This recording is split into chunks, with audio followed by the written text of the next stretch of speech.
In this video, we are going to talk about 10 common mistakes that English learners make, and I am hoping that after watching this video, you'll never make these mistakes again because I'm making you aware of what they are. Okay, so let's just get into it. The first mistake that a lot of English learners make is they say, I didn't wanted to go, okay? Wanted is the past tense, like I wanted to go.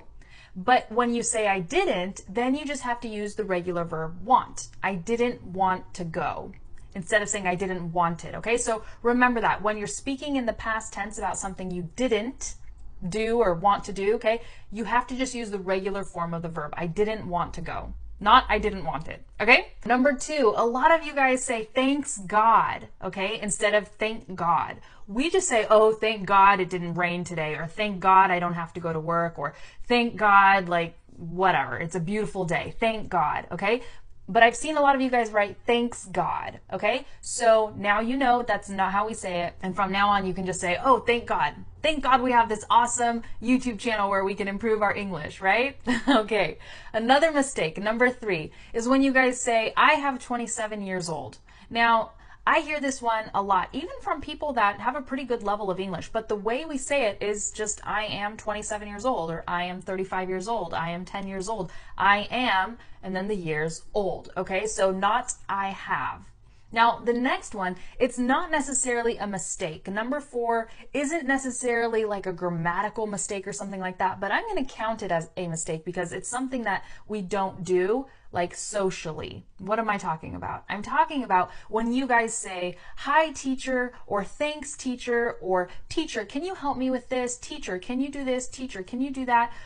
In English, we don't do that. We don't address our teachers like that, okay? We just use their name or we use their last name. Like in elementary school or high school, when you have a teacher, you say like Mr. Black or Mrs. White, okay? For example, if you have a professor in college, you could say Professor Black, Professor White. And I don't know why we have all these last names that are like colors or shades of colors, but we do, okay? So those were the examples I came up with. Mr. Smith, Professor Smith. But when it comes to like online teachers and English coaches and all that stuff, you can just use our first name. This is kind of like an informal relationship. It's not super formal. You don't have to say Miss Stephanie. Just say Stephanie. Don't say teacher. That's kind of weird. And as we're going along with this, you know, number four, not to say teacher, I also want to throw in there that you don't have to say ma'am, okay? Ma'am is extremely formal. It's something that, you know, native English speakers use with elderly women, like a woman who's like 65 or 80 years old, then maybe you say ma'am. Or if you're on a phone call with a client or something and it's a very formal situation, then we use ma'am, okay? But not in this situation. I'm making a video in my room, I'm wearing a regular t-shirt, like this is not a formal situation, okay? So addressing me as ma'am or teacher, to me, it feels weird and it's incorrect in, you know, English speaking society. Like it's socially incorrect, not necessarily grammatically incorrect. So that tip should definitely help a lot of you guys. Now, number five, a lot of you say, explain me, or can you explain me? You need to say, can you explain this to me? Or can you explain to me how X, Y, and Z, okay? Explain to me or explain this to me, but not just explain me.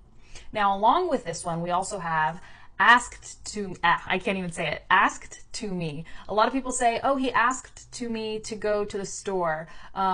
Or will you ask to her to come with us?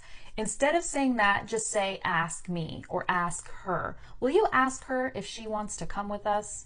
Or he asked me to go to the store, okay?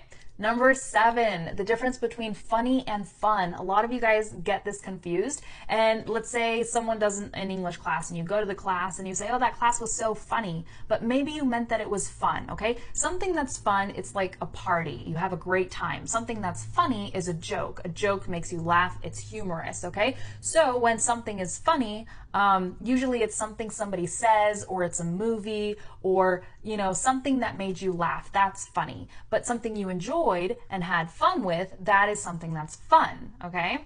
So number eight, him, he, her, she. Let's talk about this because a lot of you guys accidentally start your sentences or use he and him when you're talking about a woman.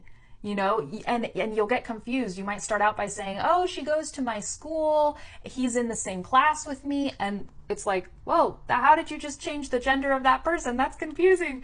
Okay, so keep this in mind. Try to be very careful about using he and him, you know, for men, and her, she, you know, for women, and try not to confuse them when you're speaking about a woman. Make sure you consistently use her, she, etc.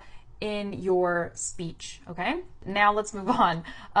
Number 9, a lot of you guys, instead of saying like it is, you just jump in and say is. You forget to say it. So you might say is hot out here, is hot today, or something like that. Or when you write, a lot of the times also you forget to say it is, and you just jump in and say is, and then the rest of your sentence. Okay, so that's a mistake, and I want to remind you guys to use it is. And then the last one is just about the way you guys ask questions. A lot of times you ask questions like when we will get there, what you will tell me, how she will do it, and you need to switch 2 words in the sentence around. Instead of when we will, it needs to be when will we, okay? Or what you will needs to be what will you. How she will needs to be how will she, okay? So you have the question word, the when, the what, the how, then you have the will, and then you have the you, the she, the I, etc. Does that make sense? So instead of, you know, what we said earlier, just say, when will we get there? What will you tell me? How will she do it? Does that make sense? I hope so. All right, you guys, there you have it. Those are 10 extremely common mistakes that English learners make. Let me know in the comments if you've been making any of these mistakes, and I hope that now that you're aware of this, you won't make them anymore. That's it, and I'll see you in another video. Bye.